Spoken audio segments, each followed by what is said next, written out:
বিস্তারিত সংবাদের শুরুতেই জানিয়ে দিচ্ছি ফ্রেশ আটা ময়দা সুজি সংবাদ শিরোনামগুলো। জাতিসংঘ সাধারণ পরিষদের ৮০তম অধিবেশনে যোগ দিতে নিউ ইয়র্কের পথে প্রধান উপদেষ্টা, অধিবেশনে ভাষণ ২৬শে সেপ্টেম্বর। ফিলিস্তিনকে রাষ্ট্র হিসেবে স্বীকৃতি দিল যুক্তরাজ্য, কানাডা, অস্ট্রেলিয়া। দ্বিরাষ্ট্রের মাধ্যমে শান্তি প্রতিষ্ঠার চেষ্টা চলছে বলছেন বিশ্ব নেতারা। চূড়ান্ত হলো Standard Charter Channel I Agro Award ২০২৫-এর পুরস্কার তালিকা। ৪০০-র বেশি আবেদন থেকে সেরাদের সেরা নির্বাচিত। মৎস্য ও চিংড়ি খাতের প্রযুক্তিগত উন্নয়নে কক্সবাজারে সেন্টার অফ এক্সেলেন্স উদ্বোধন, উৎপাদনশীলতা বাড়বে প্রত্যাশা। সবুজে সাজাই বাংলাদেশ স্লোগানে নওগাঁয় প্রকৃতি ও জীবন ক্লাবের বৃক্ষরোপণ। পরিবেশ রক্ষার অভিযাত্রায় তরুণদের বেশি যুক্ত হওয়ার আহ্বান। এবং এশিয়া কাপের সুপার 4-এও চিরপ্রতিদ্বন্দ্বী পাকিস্তানের বিপক্ষে সহজ জয় ভারতের। সালমান আগার দলকে ৬ উইকেটে হারিয়েছে ডিফেন্ডিং চ্যাম্পিয়নরা।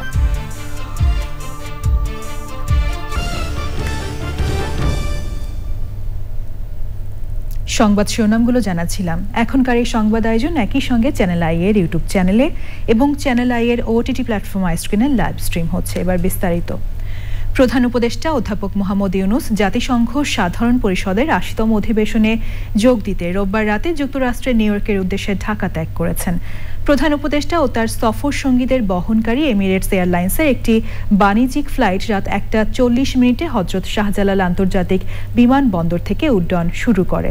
সফরসূচি অনুযায়ী অধ্যাপক ইউনূস ২৬শে সেপ্টেম্বর সাধারণ পরিষদের অধিবেশনে ভাষণ দেবেন। এছাড়া তিনি একাধিক উচ্চ পর্যায়ের বৈঠকে অংশ নেবেন। ভাষণে তিনি বিগত ১ বছরে অন্তর্বর্তীকালীন সরকারের সংস্কারমূলক উদ্যোগ, ২০২৪ সালের জুলাই গণ অভ্যুত্থানের প্রত্যাশা তুলে ধরবেন। প্রধান উপদেষ্টা ২রা অক্টোবর দেশে ফেরার কথা রয়েছে।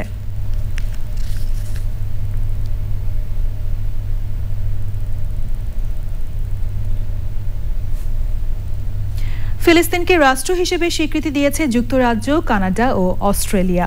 ব্রিটিশ প্রধানমন্ত্রী কিয়ার স্টারমার ভিডিও বার্তায় বলেছেন, দ্বিরাষ্ট্র গঠনের মাধ্যমে শান্তির জন্য এই স্বীকৃতি। কানাডার প্রধানমন্ত্রী মার্ক কার্নি জানিয়েছেন তারা ভবিষ্যতে অংশীদারত্বের ভিত্তিতে কাজ করতে চান। অস্ট্রেলিয়ার প্রধানমন্ত্রী অ্যান্থনি আলবানিজ বলেছেন, দ্বিরাষ্ট্র সমাধানের জন্য এটি একটি আন্তর্জাতিক প্রচেষ্টা। এদিকে প্রভাবশালী ৩ দেশ ফিলিস্তিনকে স্বীকৃতি দেওয়ার প্রতিক্রিয়া ইসরায়েল বলছে এই পদক্ষেপ হামাসকে উৎসাহিত করবে। আন্তর্জাতিক মহলের এমন উদ্যোগের দিনেও ইসরায়েলি হামলায় প্রাণ হারিয়েছে অন্তত ৫৫ জন ফিলিস্তিনি। আরও জানাচ্ছেন সুদীপ্তা মাহমুদ। গাজা ও পশ্চিম তীরে ইসরায়েলি দখলদারত্ব, ধ্বংসযজ্ঞ আর নির্বিচারে হত্যাকাণ্ডের মধ্যে বিরল পদক্ষেপ নিল প্রভাবশালী ৩ দেশ যুক্তরাজ্য, কানাডা ও অস্ট্রেলিয়া। রোববার প্রথমে ফিলিস্তিনকে স্বাধীন রাষ্ট্রের স্বীকৃতি দেয় G7ভুক্ত দেশ কানাডা। দেশটির প্রধানমন্ত্রী মার্ক কার্নিও বলেন, ফিলিস্তিন ও ইসরায়েল রাষ্ট্রের শান্তিপূর্ণ ভবিষ্যৎ গড়ে তুলতে কাজ করতে চায় Canada. And the character of our government will be revealed by our focus and our delivery. এরপর দ্বিতীয় দেশ হিসেবে ফিলিস্তিনকে স্বীকৃতি দেয় অস্ট্রেলিয়া। প্রধানমন্ত্রী অ্যান্থনি আলবানিজ বলেন, এই ফিলিস্তিন রাষ্ট্রে হামাসের কোনো ভূমিকা থাকবে না। It's the right target to protect our environment, to protect and advance our economy and jobs, and to ensure that we act in our national interest and in the interest of this and future generations. সবশেষে ফিলিস্তিনকে স্বাধীন রাষ্ট্রের স্বীকৃতি দেয় যুক্তরাষ্ট্রের ঘনিষ্ঠ মিত্র Britain. British প্রধানমন্ত্রী sir Keir Starmer আনুষ্ঠানিক ঘোষণায় বলেন, শান্তি ও দ্বিরাষ্ট্র সমাধান পুনরুজ্জীবিত করতে যুক্তরাজ্য আনুষ্ঠানিকভাবে ফিলিস্তিনকে স্বীকৃতি দিয়েছে। Including the reform of the Palestinian Authority that takes us from a ceasefire in Gaza to negotiations on a two-state solution.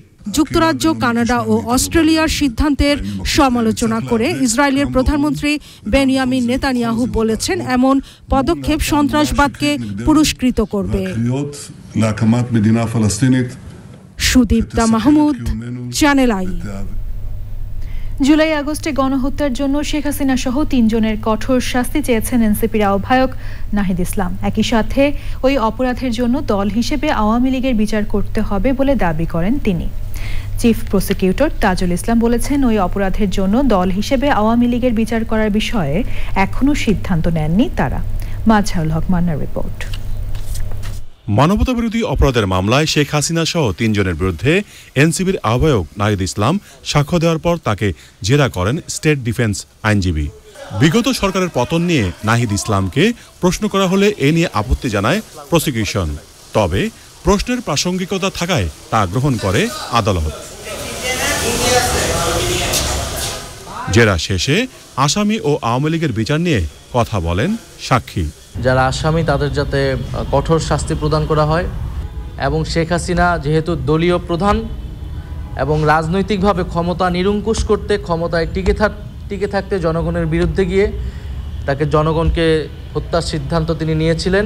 ফলে এটা আওয়ামী লীগের সংগঠিত অপরাধ। রাজনৈতিকভাবে আওয়ামী লীগকে দল হিসেবে বিচারের আওতায় দ্রুত সময়ের মধ্যে আনা উচিত। তার বিরুদ্ধে এক দফা ঘোষণা করাটা, তাকে উৎখাত করার প্রস্তুতি নেওয়াটা বৈধ। এখানে কোনো ষড়যন্ত্রের কিছু নাই, এটা জনগণের পক্ষ থেকে বৈধ ছিল। আওয়ামী লীগের বিচার নিয়ে নাহিদ ইসলামের বক্তব্যের পরিপ্রেক্ষিতে কথা বলেন chief prosecutor.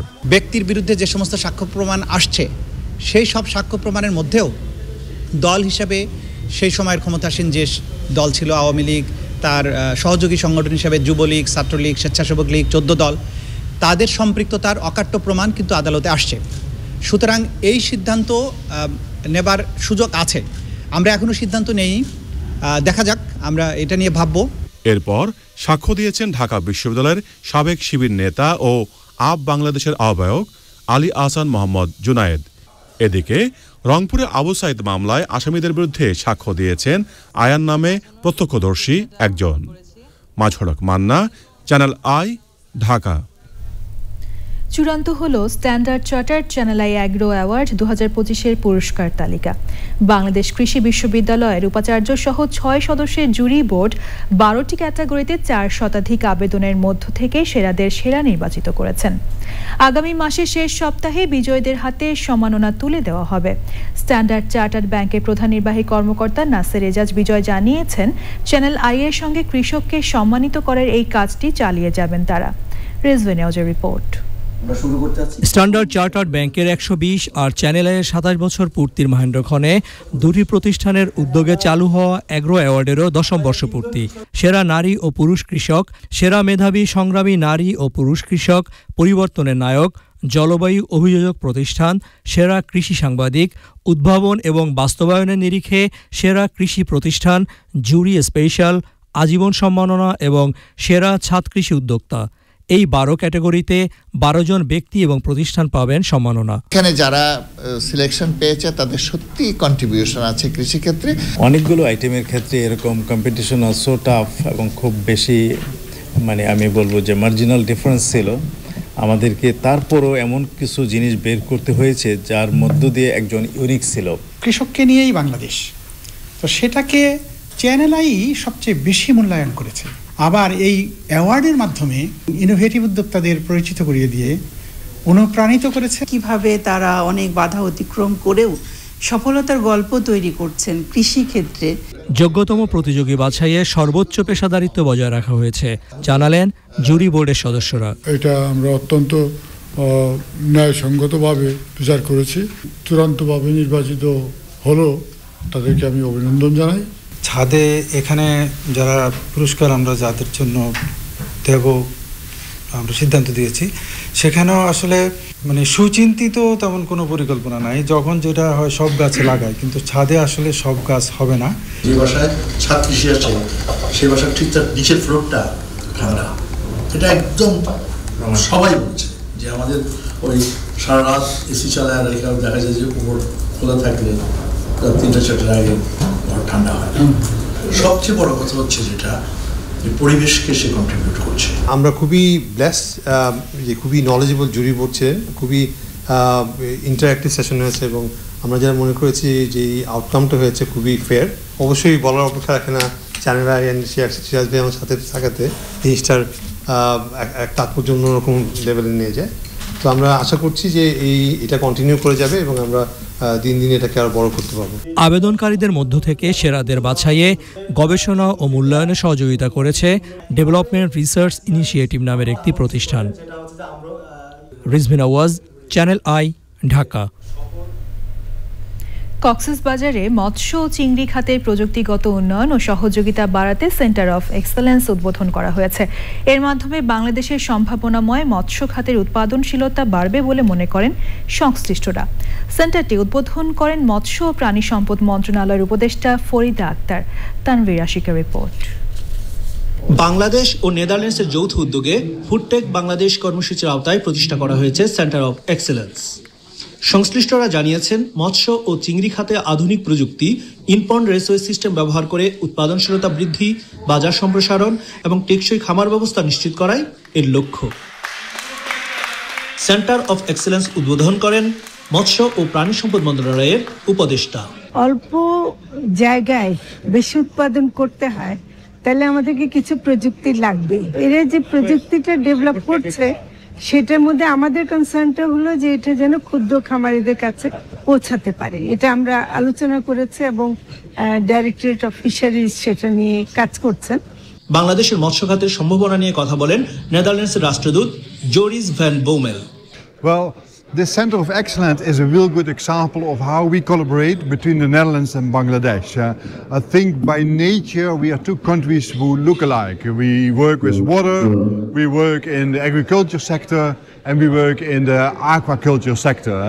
And linking the two countries via the Center of Excellence on innovation will help very much in increasing productivity and looking at sustainability options, etc.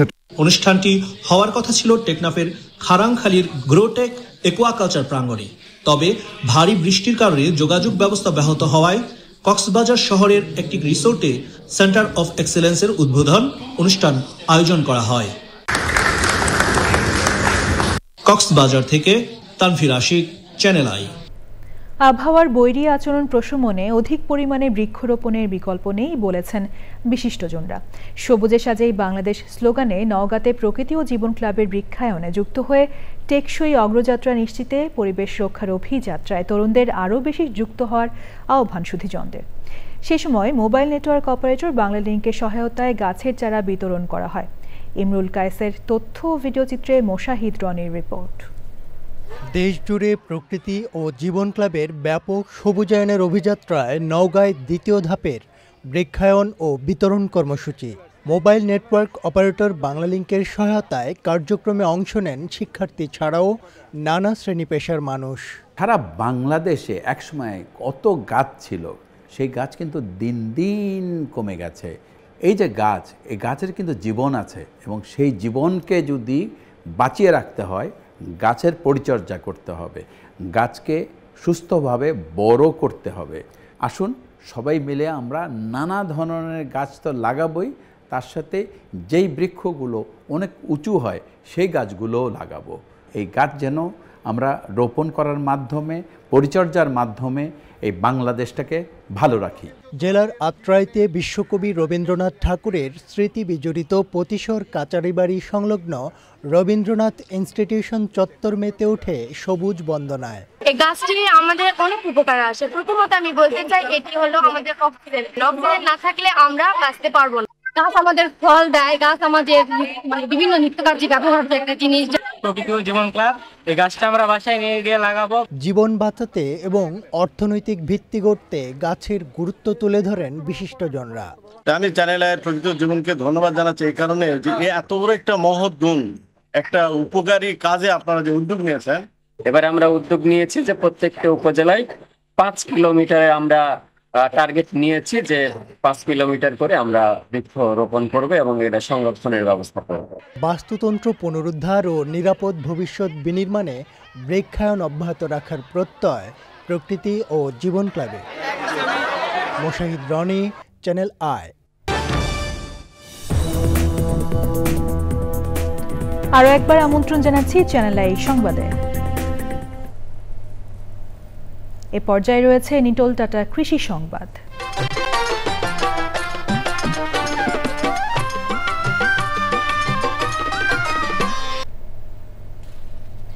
খাগড়াছড়িতে বিনা ধান 19 এবং বিনা ধান 21 চাষে আগ্রহী হয়ে উঠছেন কৃষক।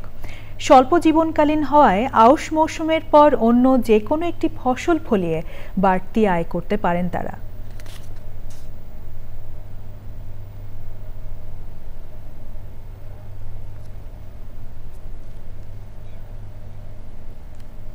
এবার প্রকৃতি সংবাদ।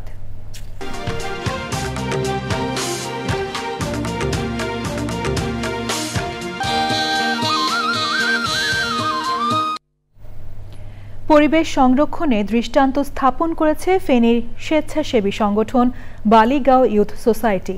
16 বছর ধরে গাছের চারা বিতরণ, চারা রোপণের পাশাপাশি সংরক্ষণেও কাজ করছে সংগঠনটি। পরিবেশ বান্ধব নানা কার্যক্রমে অর্জন করেছে বৃক্ষপ্রেমী সংগঠনের খ্যাতি।